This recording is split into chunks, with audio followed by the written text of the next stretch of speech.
Live? We're live. We're live. Welcome to our very first Facebook Live. What does that mean? We are broadcasting right now, the moment that you are watching this. Look at you, I just dinged yourself. Ding myself saying that I'm live. That's great. This is our very first live, so we're going to be a little rough here, I'm sure. Yeah. We're doing it on the fly here. What we have set up here is just basically an iPhone, your iPhone. Yeah, actually, we should be showing this probably, shouldn't we? This would be good to see what we got our setup here. We've got an iPhone and a Beast Grip mount. Yep, on a tripod. With a Rode little iPhone Shotgun plug-in. yeah. That's all. Very good. So today we're doing our Q&A. You can get on Facebook in the timeline there and you can ask questions about video production. We got a couple of things we're going to discuss today. Yes. One of the times that we go out to shoot, we always use our Osmo. Right. Your Osmo here like this. And before we go into that, are we supposed to have some kind of intro like this show? Like okay, we're going to talk about two things today. We're going to talk about Tate Dig. Tate Dig, okay. Very controversial. We're going to talk about that. And then, yes, whenever we shoot and I pull out the Osmo, I get lots of questions about that. So we're going to talk about the Osmo, do a little mini review. So let's get started, eh? All right. Let's roll the opening. How long is the opening? Oh, there is no opening because we're live. Oh, we're live. Oh, sorry, there's nothing to toss to. Oh man, we're not really good at this. Okay, let's get started here. How did Tate Dig begin? Yeah, do you remember? That's an interesting. I think in one of our first early episodes, we talked about sticking a lab mic inside your clothing without it rubbing. So we did this whole triangle thing, right? And we told people to use duct tape. We told people to use duct tape because, well, to be honest, that's what we had around, and we weren't even thinking about it. We were just thinking, okay, you want to hide that mic, you want to put it under the clothes. Sometimes the clip doesn't work, so we said, grab some duct tape and make a triangle. Yep, two pieces of triangle, you sandwich it together, it'll stick on both sides and prevent stuff from rubbing. That's all, simple as that. Yeah. We just thought we were helping people. It was our very first hack, we were just new at it, but we got burnt. We got burnt online here, people. Bill McCarthy wrote in and he said, you guys just told people to use duct tape on their very expensive electronics. We did. Okay, you should be ashamed, he says. Plus your intro is too long. Okay, fair enough. I'm not really ashamed about this. I just made a mistake. Okay, whatever. I think people will figure it out for themselves. And there's no intro today, so hey, there is no intro. We went right to it. How short can that be? Just for you. But on a note, I do want to say, yes, our first intro was a little long because you got the full story. But in subsequent episodes, we shortened it up. That's right. So Bill says, hey, none of my mics have nasty sticky residue on them because I don't use duct tape. And he's right. You use gaffer tape. What we should have said is use gaffer tape. Yeah. But the reality is gaffer tape isn't available for everybody. Duct tape you can just get down at the Home Depot, Canadian Tire, stuff like that. So, for a quick fix, if you need something lying around, there you go. But the proper way to do it is to use gaffer tape. Now here's the best thing about the film industry is like duct tape, a roll will cost you like $3. That's right. Gaffer tape, the same thing, just less sticky, and because it's for film, will cost you $30. So, I'm happy with you making your decisions. But yes, use gaffer tape. Yeah, and if you can't afford it, just get some alcohol, wipe down the stickiness on your equipment after each shoot. It will come off. You just take care with your gear. You do invest a lot of money in it, but there are ways that you can take and use these hacks, but still take care of your gear. That's right. All right, so thanks to Bill McCarthy for that little catch there, yeah. All right, next thing up here. Yep, we have the Osmo. This is a device that's pretty simple to use. It's brought a lot of video quality, production quality. Production quality, yeah. To our shoots because it's what you call the Steadicam. Back in the day, you use the Steadicam to get shots of moving shots that you can't do with a track. Steadicam, but you need a Steadicam operator. All that stuff costs a lot of money. Yeah, a lot of money. Just recently, I got quoted because we've been using this Osmo, and we've also been using the Ronin M, which we also own for Steadicam shots.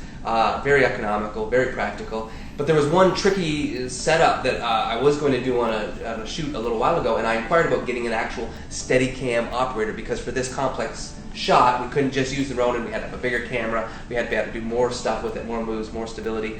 And it was starting at around $2,000 a day. Wow. $2,000 So a day. when the whole unit of the Ronin M costs like $1,300 and you can have it and own it forever, It's a big price. The $2 grand a day doesn't include like an operator. There's an operator. There's an operator. Yeah, and he's union and right, and all that stuff, right? Yeah. But with stuff like this, you can just do it by yourself. Yeah. Yeah. So we take this one on the road when we're filming events or something like that, where we just want to make the shots pop a little bit more. It just packs all together right in this little case, and that can be thrown right in your suitcase. And I got to tell you, it's pretty awesome. It's pretty awesome. They retail around $500-600 US, and whenever I'm out shooting with it, I get lots of questions. What is this? What's happening? What is it? What is it? How are you filming it?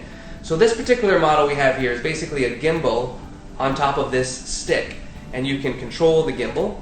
You can pan it left and right and up and down, and also as you move, it will stay steady.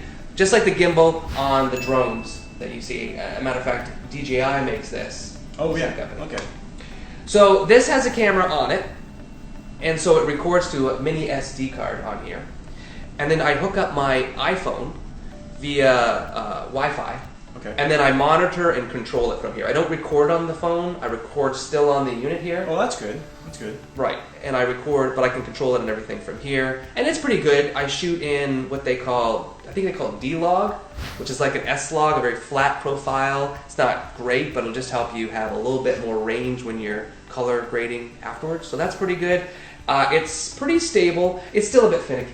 Right. Sometimes, man, when I'm in a hurry, like that person's going on stage and I need to get that shot, and I'm like trying to get it to connect to my phone and get it to operate, sometimes it gets a bit buggy. Is that consistent throughout the DJI line, like the Ronin M? Yeah, I think they're just a company that has just grown so fast, so much, right, that they just have some kinks to work out. I know in their customer support and some of their gear, but overall, it's pretty good value for your money. Okay, I've worked with another cinematographer who has this and also had the Ronin, but they eventually just said, okay, forget the Ronin, just sold it and just went with this. Really? I bought the newer model and stuff like that. Yeah, they're saying it was just too finicky for the Ronin M. Yeah.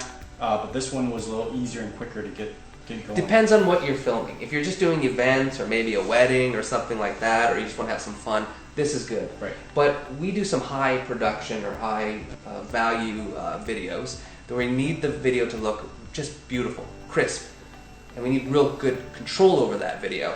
And this camera's not that great. Oh, this the camera itself's not great. needs Okay. a lot of light. So if I'm shooting inside, I need to open it way up, and then some stuff is still blown out. So there are some challenges and limitations. If I'm outside with daylight, it's pretty good, although you still have to buy some ND filters, neutral density filters, to maybe bring the exposure down a couple of stops on the lens in order to control the light a little better. So I'm surprised that he gave up the Ronin M. Yeah. For this. This is great for small events, prosumer kind of things, run and gun, but if I was doing like more corporate commercial stuff, I'd still stick with the Ronin M because you can put whatever camera pretty much you want on there. Right. But I've heard that the newer model, or if it's out, I'm not sure if it's out yet, but you can change lenses. Oh. Yeah, so that could be a game changer there.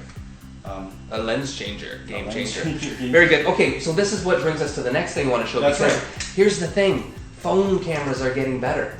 They are, especially the what's it, the Apple 7? 7. Man, that camera is a beautiful thing. So what? So you shut that right Shut that down? down. Okay. Get this phone. Sorry. Break it. You bought it, lamb. Okay. So what I have here is another device that you'll see. I think DJI also has one. This was bought early before the DJI version came out. This is the G4 Pro by, I think it's was it FY? Anyway, it was from the Apple Store. Yeah, some FY China company. And all it is it's basically for your phone. You pop it on, and it uses your own phone and its own camera to shoot. So it has the gimbal.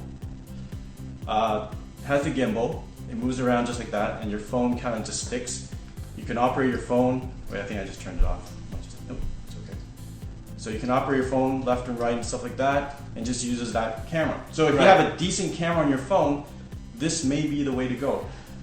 The more I see it, the more I think it is. Just really? Because the iPhones have such a great image stabilizer in them, and then you add them on top of this, and it's more cost effective. It is. But I mean, again, you put filters onto yours. Yes. You cannot do it for this. Limited. I know you could. But I think this one also acts. It also doubles as a vaporizer too. I think. I'm just kidding. It's live. We can't edit this stuff, Dean. It looked like a vaporizer. It looks like a vaporizer. It's got that little. It's a pretty cool thing. Well, yeah. So the pros and cons. I don't know what's shooting.